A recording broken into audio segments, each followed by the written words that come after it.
Good evening, you are watching ReNEWS in English. I'm Sona Tumanyan. Freedom of the press in Azerbaijan is a myth. Journalists critical of Aliyev's government are persecuted, arbitrarily arrested, subjected to unfair trials on fabricated charges, and imprisoned in harsh conditions. According to the international human rights organization Amnesty International, the crackdown intensified particularly last year ahead of the UN Climate Change Conference, when global attention was focused on the human rights situation, corruption, and other abuses in Azerbaijan.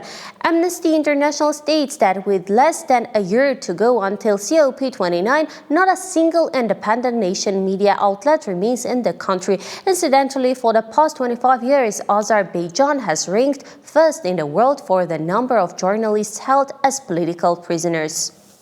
In terms of prisoners, Azerbaijan is not the absolute leader. Turkey also stands out for its numbers. A report from the Council of Europe makes it clear that Turkey has the highest percentage of prisoners. There are 356 prisoners there per 100,000 inhabitants. Next are Georgia and Azerbaijan with a nearly equal rate of about 260. In Armenia, the numbers are much more encouraging, 51 prisoners per 100,000 inhabitants. According to statistics from January 2024, there were more than 1 million prisoners in the prisons of the 51 member states of the Council of Europe. The numbers have evidently grown. In 1 year, the figure has increased from 93.5 to 95. The agreement on the sale of Eurofighter Typhoon fighter jets signed by the defense ministers of Turkey and the United Kingdom Yasar Güler and John Hurley has become an important component of Ankara''s strategy to modernize its fleet of combat aircraft. This process is taking place against the backdrop of restrictions that arose after the conflict with Washington over the F-35 program. Ankara insists on integrating its own national weapons and capability systems into the supplied aircrafts.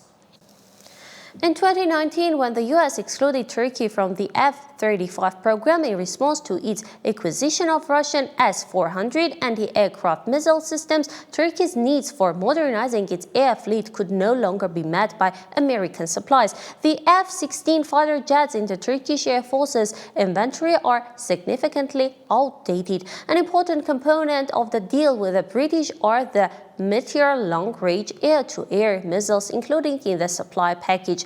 The cost of acquiring 40 fighter jets is estimated at about $5.6 billion.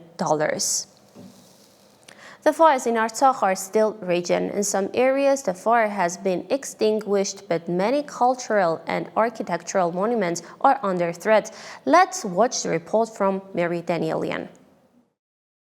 Fires that have broken out in the eastern border zone of occupied Artsakh over the last 7 days are threatening the region's historical and cultural heritage. According to the Ministry of Culture of Artsakh, about 100 historical and cultural monuments are endangered in the fire zone, including the Tigranakert Reserve, the Amaris Monastic Complex, and churches and other culturally significant structures in various communities. We cannot say for certain whether the fires have reached these monuments, but it is unequivocal that the monuments are in the fire zone. This is also reflected in the relevant NASA maps. According to Sergei Shavardanyan, while we can only speak virtually about the damage to historical and cultural heritage lacking concrete facts, we can definitively state that in environmental terms, Artsakh's ecosystem is endangered. It may take decades to recover from this damage. For example, historic mulberry gardens of Norshin have been burned. Azerbaijani social media platforms have simply published footage of this, which we have identified. Naturally, the burning of forests, fields, and pastures also causes great damage to nature. Azerbaijan, which controls the occupied territories of Artsakh, is obligated under international conventions to protect the local cultural and natural heritage and to take measures to extinguish the fires and restore the damage. We place the entire responsibility on the Republic of Azerbaijan, because we have no other effective mechanisms to influence the situation. The president of the Public Council emphasizes that before the occupation of Artsakh, there were frequent outbreaks in the same areas, which were extinguished promptly and effectively. However, in 30 years, such large-scale fires have not been recorded in the region. What is happening now? We see that despite various videos being published showing the fires being extinguished by different people and also by the relevant Azerbaijani authorities, this activity is, at least, not as effective as what we had in our homeland. The involvement of international organizations in the protection of Artsakh's cultural heritage is important, but taking effective steps at the state level is even more critical. Of course, the public, non-governmental organizations, individual public figures, and historians are constantly raising the issue in various international forums, but the most effective way to protect Artsak's historical and cultural heritage is through the active intervention of the government of the Republic of Armenia. Threats to Artsak's cultural heritage, whether caused by human factors or natural disaster, can lead to an irreversible loss not only for the Armenian people, but for world culture as well. The destruction of these monuments could undermine the Armenian identity of Artsak, which, according to Shaver Danyan, is one of the goals pursued by Azerbaijan. Mary Danyalan, Edgar Guloyan, ReOpen Media. At a press conference today, Deputy Minister of Labor and Social Affairs Ruben Sargsyan informed that the government has launched 2 new programs in the employment sector for vulnerable families. The program is intended for 400 people and will be implemented in Kotayk and Syunik.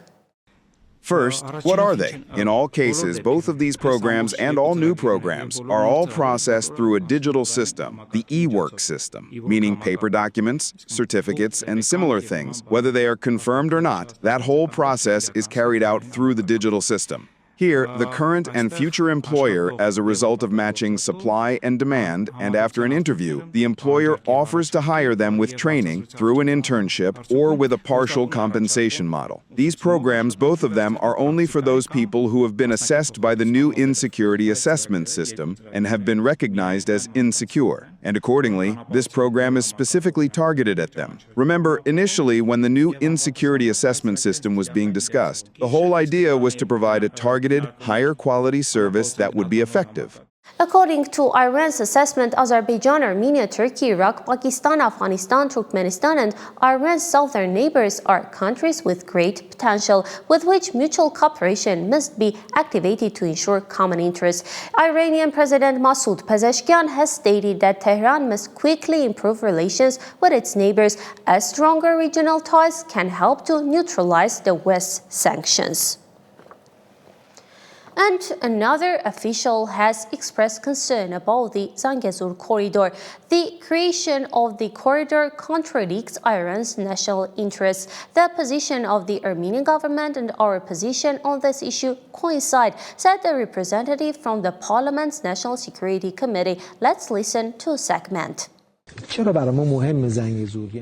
Why is Zangezur important to us? Meaning, we insist, and Haj Aga says so firmly, that if our national interests are threatened, we have no hesitation in defending these interests under any circumstances, at any level. This Zangezur corridor between us and Armenia, with Azerbaijan on one side and Nakhchivan on the other, what is its importance for us? Well, look, firstly, Armenia is our neighbor and our strategic partner. We have always had the best relations with Armenia, regardless of which government was in power. In a way, it can be said it's the gateway and, in fact, the link between the Islamic Republic of Iran and the continent of Europe. The Azerbaijanis, yes, the Azerbaijanis, or as some call them, North Azerbaijan, have made different statements. At least in their discussions with our officials, they don't say these things. But what they are actually claiming in certain circles, if that were to be implemented, we would lose a neighbor. And in fact, the geopolitics of the region would change. And this is against our national interests. Right now, we have trade, a volume of trade with Armenia. We have the best relations with both its government and the Armenian nation. Inside our own country, we have Armenian compatriots who are, in a way, supporters and backers of that country. Why should we lose a neighbor? And this, well, on the other hand, considering the hands behind the scenes, the movements that the Zionists are making, the claims of, neo-Ottomanism that they're raising in the region, suggesting that these should be unified. And in fact, this Syunik province, which is a border province, according to Peskov, the Kremlin has taken note of Trump's statement from yesterday. Let me remind you, Trump had said that the new deadline for Russia for a Ukrainian settlement would be 10 to 12 days instead of 50. I am disappointed in Putin, the US president had said, noting that the Russian side continues to carry out strikes on Ukrainian territories.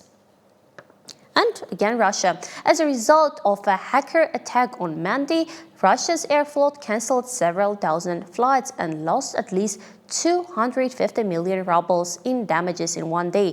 Flights to and from Yerevan were also cancelled. Hacker groups have confirmed that the disruption that led to a collapse at Sheremetyevo airport was the result of their actions. Incidentally, the hackers also have ties to Ukraine. They even presented a specific calculation of the damage they caused, destroying 7,000 servers and stealing 20 terabytes of confidential data. There is no official confirmation, and the Prosecutor General's Office of the Federation has opened a criminal case.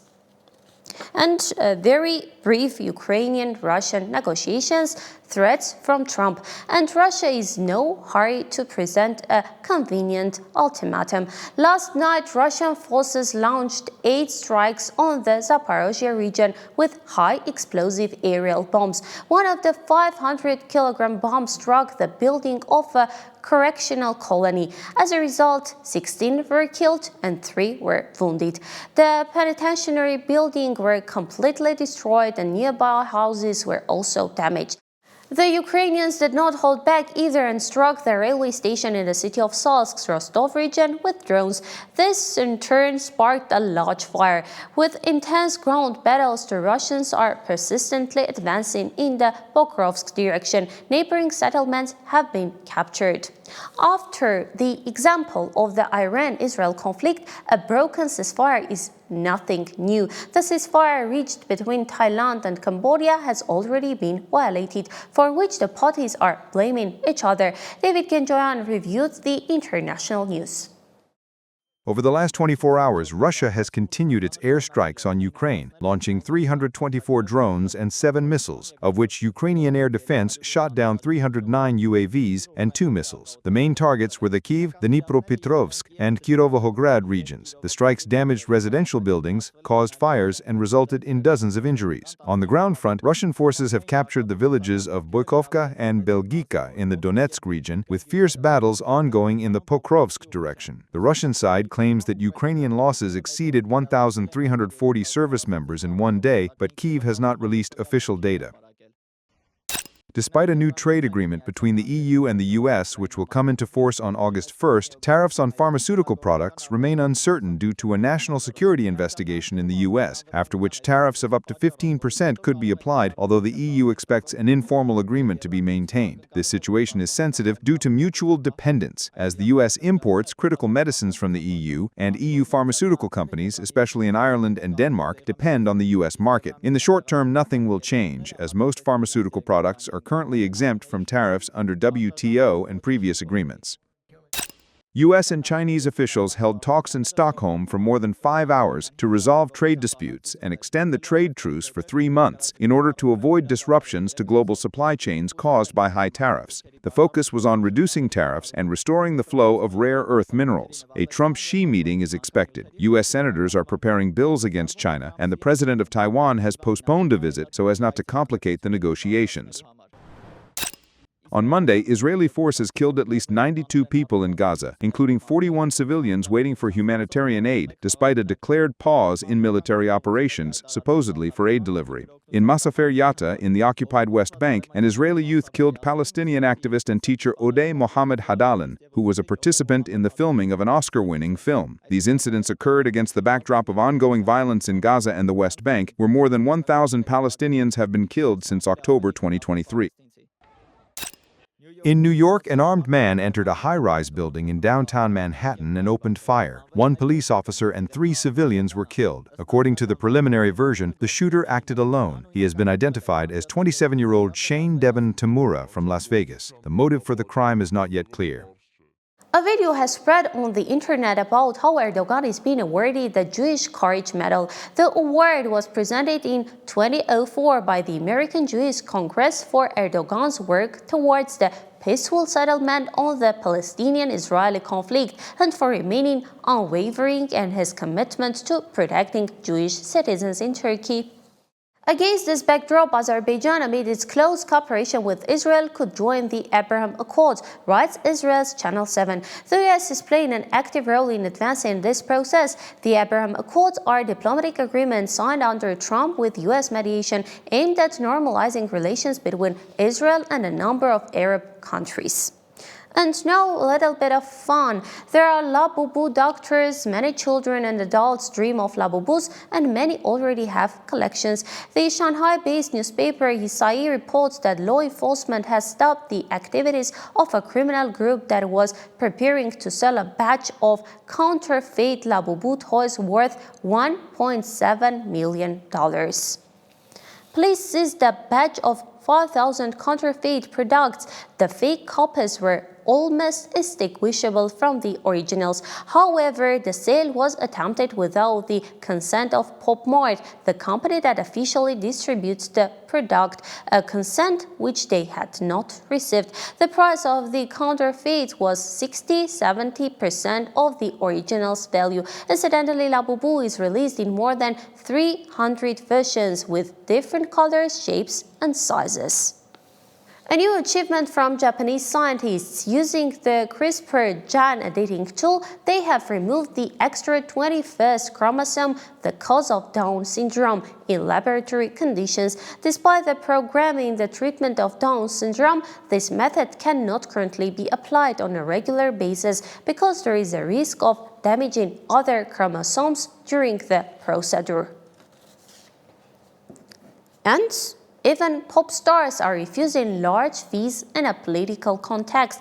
J.Lo has refused to perform in Russia in August, worrying that she could be criticized in the West and risk her reputation because of it, writes the Mesh Telegram channel. 3 months ago, the singer and her management had already agreed on a concert in Moscow for a fee of at least $1 million and had set a date for the show, but they later changed their minds. According to the source, the singer will perform in the Russian Federation only after the war in Ukraine ends. By the way, there are only a few days left until the Yerevan concert. On August 3rd, the star will be in Armenia.